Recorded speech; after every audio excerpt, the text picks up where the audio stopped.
Right, let's get started then. Home style one-to-one. So we've got conditioning first, and then I was going to have a little give you some bits to do with the scent work side of things. So we're going to start with a couple of warm-up exercises first. So we're going to use the flip exercise, which is a little bit of loose base heel work. You will hear shadow occasionally, the cockerel, but not too much hopefully now. Got used to me being back outside. So all you're doing to start off then is bring Kit or whoever you're using into heel, going a few steps with him, and then turn him out, pick him up on the other side. Where are you going? Over here. And then twisting. So you're staying on the same side of each other the whole time. You're just both changing direction like that. So that's called a flip. You can go on there. Rippers chippers, you can do it. So I'm starting on my left. I'm going to bring her out and half turn onto my right. Go out the way, man, please. A couple of steps forward. Turn her the other way. Half turn. Pick her up on my left. Half turn. I don't know what the chickens are doing. Good girl, aren't you? Okay. So a few of those as your initial warm up. And then we are going to do a spine stretch, and what that is just front paws way, front paws on something, doesn't matter what, something that's not wobbly, and then just bringing the treat slightly out of reach so you then get much more of a stretch through the spine. So slightly forward and slightly further up, so they're going upwards more as a diagonal. Merlin? Merlin, I've got it here, mate. It's here. Paws up. Good boy. Good lad. So stretching out, bring the treat in, stretch, and bring the treat back in. So it's a nice little stretch down the whole spine there. You can do a few of those to start with. So those couple, you can also obviously let them have a quick walk around the garden or mooch around the garden for a couple of minutes. That will help towards the warm up, and then we can get started on your main exercises. Okay, main exercise then, we're going to start using your balance disc. So I'm using the biggest one I could possibly find for no real reason. Not doing what Merlin's doing, they're just making it up now. We're going to start with just paws on, and we're going to, while they're doing a paws up and standing, we're going to ask them to look left and look right. Something like that, or you can do touches to get the left and right going. Touch, that's it. So they're looking both ways, and what they're then doing is doing a lot of weight shifting, particularly on the back end, but working both parts, both ends of the body, because it's unstable on the front, and then we've got the weight on the back. So get them to go left and right. So left, right. So it's not rushing, it's like that, okay? And a nice flowing top line as they're in that nice position up there, okay? So that's what you're going to start with. Then, to get some more treats, then we're going to keep with the paws up, but obviously you can let them come off for a quick break, no problem. Then we're going to work on sits to stands with front paws on the balance disc. So make sure they've got a bit of room to manoeuvre, help them with the sit, that's a good girl, and then they'll possibly stand up on their own anyway, if not just lure them. So guide into the sit, good sit, and then lure forward into the stand. So ideally the front paws stay on the disc. If they sit and they move backwards slightly and come off, like so, still treat the sit, and then lure forward again to get the stand. And then what you'll find is they'll realise that they're taking longer to get the food. They'll start getting closer and closer and leave their feet on the disc after a while. Sit. There's a good boy. Okay, good lad. Now if they're doing it no problem at all, see if you can encourage them to lean forward when they sit, to get a tucked sit like that was with Ripley there. And then for the stand, try and see if they can stand on the spot, so they're not actually then moving forwards and backwards as much as they go. What are you doing? You're laying down. So if I move Merlin off and around, I don't know where that went. That's a leaf. Merlin, can we borrow you please, baby? Come on. Merlin, it's here. Look. Good boy, honestly. So, tuck sit is one of them. And then watch his bum to get the stand. I'm going to lower the treat, hardly move it at all. And he kind of climbs into a stand from that position, okay? The other way that dogs tend to do it is they tend to sit backwards into the sit, which is what makes them come off the disc in the first place. And they lean forward into the stand rather than using their back legs, so they're actually using less body to get into the positions than they should be. So a tucked sit is one of them. When it's not a tucked sit, tend to, I can't get you to do it, sit, he's still doing it. They tend to move backwards, that's it, and sit. They tend to move backwards into it like that, and then from that sit position, we don't want them to go like that into a stand, because he's putting most of his working into the front legs. Instead, from that sit position, I'm hardly going to move the treat at all, and he pushes up with his back legs, so it's the equivalent to us doing kind of a squat and pushing up like that, as opposed to leaning forward. So if you did that, you'd feel the difference in your legs. So getting them to do it. Hello, sweetie, on the spot. You want to work even harder, do you? Okay. So tuck the sit, pulls on, and a stand on the spot, and then they move. They actually kick the feet back. It's called a kick back stand, that one. Okay. So there's your first two exercises using the balance disc. Okay, so we're now going to look at a little bit of walking back. We're going to walk back to a mat, which I don't know if you can see, it's there on the floor. I might do it on here actually, so you can see it a little bit better with Ripley. Not as easy with Merlin because he's got a longer stretch. But you go and get that for me. You come off. You need something like a mat, very, very thin book, and something that's not very thick to step on. Start them on it so they know it's there. Lure them forward so their feet just come off, and then walk them back so their feet go on. Okay, so they're not going far. Walk them off so they're off of it, and then push under to get them to walk back. So the treat is kind of going either under the chin or pushing into the nose. Depends on the dog. Some dogs can do it much better than others. So to show with Merlin, if I tuck it under, he's not sure. So if I push it into his nose, that gets him to walk back. Whereas with Ripley, tuck it under. I'm not even touching her, but she moves backwards to see where the treat's gone. Okay. So then all we're doing is just one step, if need be, if they've not done it for a while, or working up to a few steps, maybe 3 or 4 at the most for each one. We don't need to go more than that. So that then what we're doing is walking them off the mat, and then they're stepping backwards until they reach it. So off the mat, stepping backwards to it. Okay, if we go too far, then we run the risk of them going off at a funny tangent, or they'll sit because they don't think they're doing it right, or they might even start doing bunny hops, which then isn't really working a huge amount.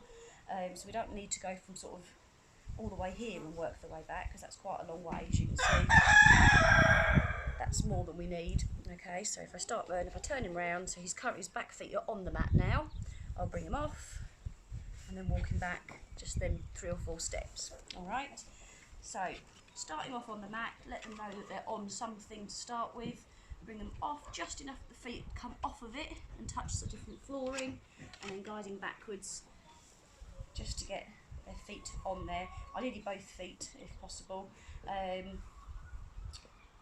Check they have actually come off. The reason why we start them on there is so that they know what they're backing up onto. If we just bring them in front, they don't know what's behind them. A lot of dogs will actually start going around it, or they won't want to do it at all because they're not sure what's coming up. So let them know what they're starting on, guide them off just enough that the back feet come off, and then back onto it. And then if they can do that, then you can guide them off a couple of extra steps and then guide them back. You could then see if they can do it without needing you to help them so much, because once they've done it a few times, they tend to know what's coming. So then guiding them off, walk back, and just see if they'll do it on their own after you've done a few reps. Ripley certainly knows what I wanted to do. She doesn't want to come off. Walk back, stand, stand, walk back, yes, walk back, oh, made it up, walk back, yes, good girl, stand up please, Ripley, and walk back. What's he doing? Walk back. Good girl. So you might find that you get into a pattern, they start actually then doing that themselves, in which case, whatever word you're using to get them to go backwards, keep using it, and then they'll start being able to do that without you needing to be right with them and having the treat involved. They might actually then be able to take themselves back to it, which is the purpose of the mat being there in the first place. So walking back onto a mat, that is your next exercise. So now we're going to use your smaller green tubs, pods, whatever they are. Hello sweetie. For your next exercise, I'm going to use Merlin. I'm going to use my pods that Merlin's just kicked everywhere. Stop shouting at everyone. I'm going to use my pods to wedge in Merlin's mouth shortly. So use your full pots, and you're just going to spread them out in a semicircle, like so. So just there, so that then when you bring in whoever you're working, I'm guessing Kit to start with, we can bring him in and get a sit right in front of them, and then we can ask for a paw. So you'll see if we'll do a paw to start with. You might not be sure what you want. You see, you two are too involved. If he's not sure what you want at first, get the sit, put one of the pots in your hand and ask for a paw. That's good. See how he gets on with that. You might need to lure him, you might need to just ask him, you move. For goodness sake. And then all we're doing is looking for either 1 or 2 feet while he's sitting down. So you might find that he's happy to put one on to start with. Treat that, that's fine, do a couple like that. Then see perhaps if you can lure him with a treat and maybe touch the other leg, see if he'll give you the other paw and put that on one of the pots to start with. If you can put the pots on something so it's non-slip, I mean on the grass will probably work absolutely fine. I've only got them up on the platform here really so that you can see them better with the camera angle, because if it's any lower I'll have to be crawling on the floor to look at you. So yeah, on the floor, I know we can all hear. On the floor might work better. So see what you can do to stop them. Someone's talking now. How dare they? They're allowed to talk in their own garden. Jesus, he's on one. So you first of all just looking to see how they do with getting their paws on there. So sit. Look at the state of the pods. You put them everywhere. Right, Merlin, just sit. Sit. Get your foot off of it. I don't want that yet. And paw. Good boy. So start off by asking for 1 or 2 paws. Once he can put both of them on individually, then we can see if he can do both of them at the same time and ask for a paws up. Good. So from a sit or a stand, at the moment it's not too much of a worry, which he does.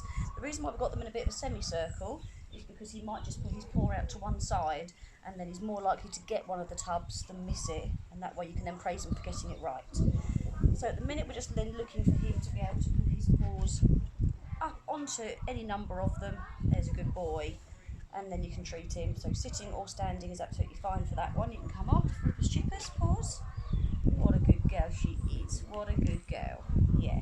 So once he's happy with that and he can actually, that's very good, he can get his paws on there, then we are looking at just getting that sit or down. So just either getting a stand position or seeing if you can get a sit with the paws still on there. Okay, like I say, they might move a little bit, so just check that. It might be that you can just have your foot in front of them as you're asking for the position, and that way they don't move quite so much perhaps. See what works. I'll put you away in a minute, no one needs to hear you. So yeah, so that's your pods that you're working on, or your tubs as it is for yourself.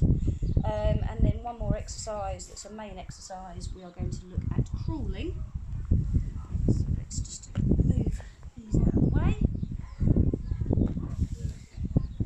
So to get a crawl, we need to lure them into a down position initially and just move them forward, but it's just enough movement that they kind of shift their weight forward a little bit. Who's going first then, Ripley? You don't do many of these, do you, baby girl? Right, so into a down, treat ideally facing downwards, so I hold up with my thumb facing on the palm of my hand. Down, treat on the nose quite low, and if you just move it forward a bit and watch what the back end is doing, yes, good girl. You're looking that they shuffle forward a bit at the front, but then the back end catches up, so kind of concertinas inwards, as opposed to just standing up and walking and laying back down again. Okay, so very, very small movement at this stage, because if we ask them to do too much, they are just going to stand up and walk pretty much. Okay, so from that down again, luring a little bit forward, watch what the bum's doing. So she stood up, that's not what I want. Crawl, come in, crawl.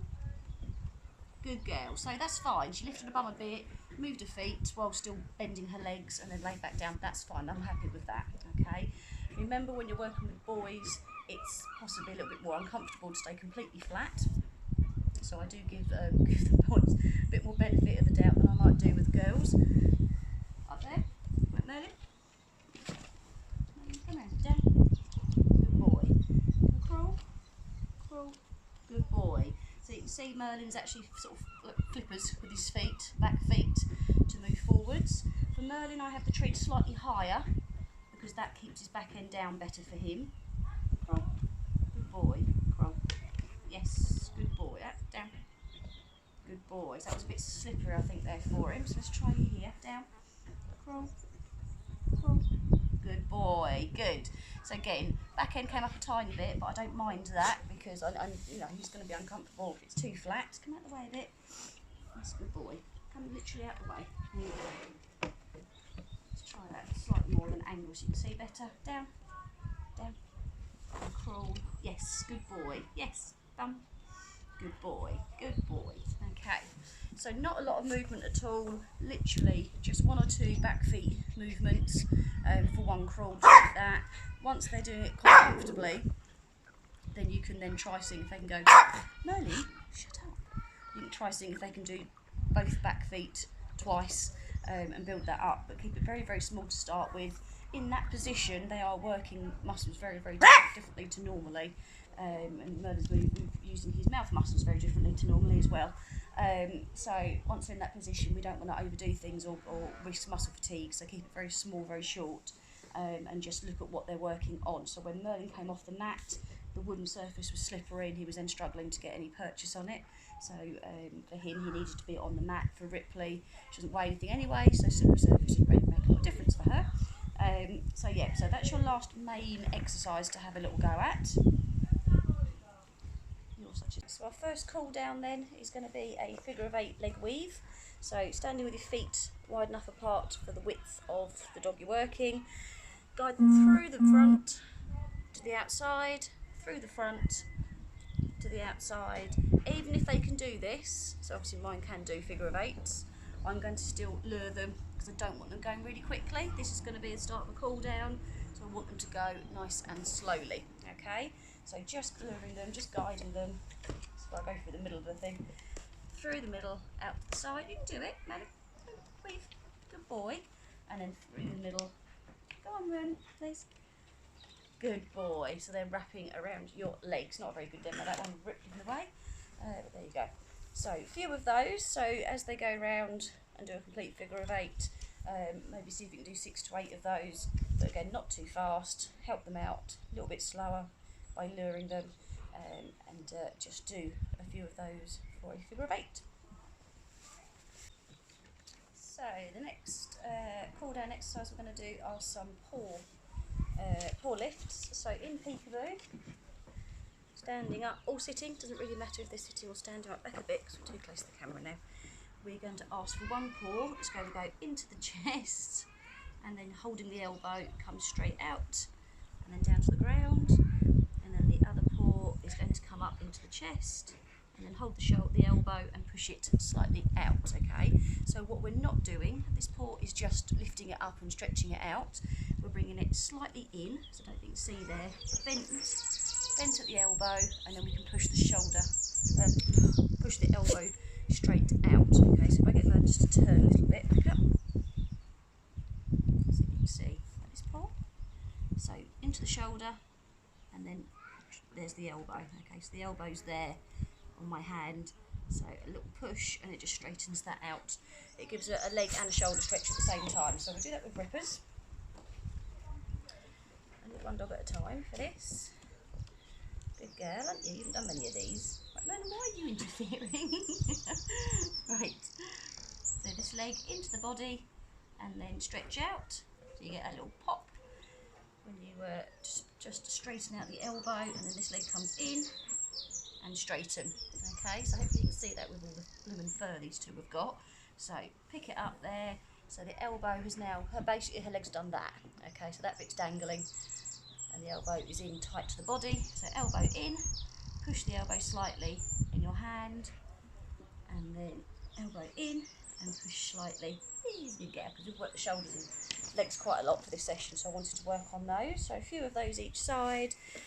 And then to finish off, we're going to have a lovely, lovely play bow, which I know you've done before.